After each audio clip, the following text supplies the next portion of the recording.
Renungan Hari Minggu Biasa ke-15, 11 Juli 2021. Yesus mengutus para rasulnya membawa sabda pembebasan.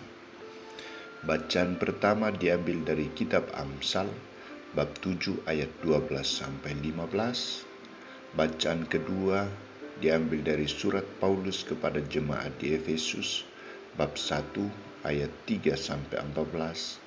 Dan bacaan Injil dari Injil Markus bab 6 ayat 7-13. Saudara-saudariku terkasih, bila kita menyimak perutusan dari Allah dan Yesus Kristus, ada perbedaan. Allah biasanya memanggil dan mengutus para nabi sendirian, sedangkan Yesus memanggil ke-12 muridnya dan mengutus mereka berdua-dua. Apa yang menyebabkan perbedaan dalam pengutusan itu?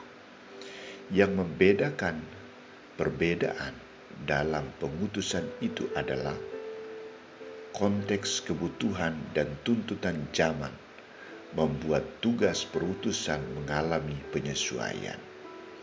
Namun intinya tetap sama, yakni Allah yang memprakarsai atas karya penyelamatan umat manusia. Allah yang memprakarsai tugas perutusan itu. Perubahan itu punya maksud. Katakan saja, mereka diutus berdua-dua. Apa yang diharapkan Tuhan Yesus dengan mengutus mereka berdua-dua? Tidak lain adalah agar mereka dapat saling mendukung dan membantu dalam karya pewartaan. Mereka diharapkan membangun komunitas para rasul, sehingga komunitas itu menjadi sumber inspirasi dan kesegaran dalam panggilan kemuridan mereka. Mereka diharapkan kompak dalam menjalankan tugas perutusan. Mereka diharapkan agar saling memperingatkan bila mereka salah dalam meneruskan warta Yesus Kristus. Saudara-saudariku terkasih, karya perutusan para murid merupakan isyarat bahwa mereka harus terlibat dalam pewartaan karya keselamatan Allah di tengah dunia. Yesus membekali para muridnya dengan kuasa Roh Kudus agar mampu mengusir kekuatan roh-roh jahat. Para murid Yesus diutus untuk menghadirkan kerajaan Allah yang menyelamatkan dan membebaskan. Maka harapan Yesus adalah warta yang disampaikan para murid itu harus membawa perubahan dalam diri manusia, membawa pertobatan, dan menyegarkan, menyembuhkan, membawa kehidupan. Ia memberikan beberapa larangan bagi para murid agar diperhatikan dalam tugas perutusan mereka, yakni jangan membawa apa-apa dalam perjalanan mereka kecuali tongkat, roti pun jangan, bekal pun jangan, uang dalam ikat pinggang pun jangan. Boleh memakai alas kaki tetapi jangan memakai dua baju.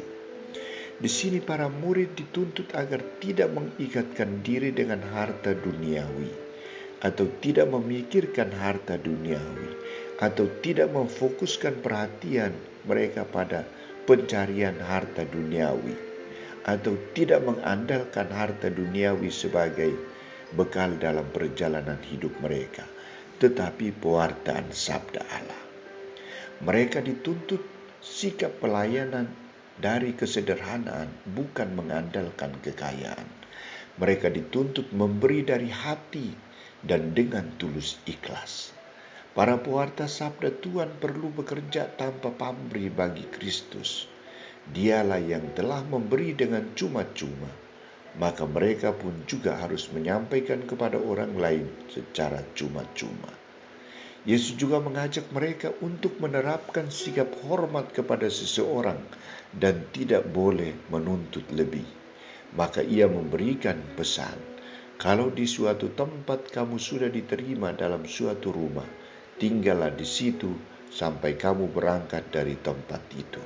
Dan kalau ada suatu tempat yang tidak mau menerima kamu, dan kalau mereka tidak mau mendengarkan kamu, keluarlah dari situ dan kebaskanlah debu yang ada di kakimu sebagai peringatan bagi mereka. Watak sopan santun dan bersahaja dalam tindakan dan usaha pewartaan sabda Allah dipercayakan kepada para murid.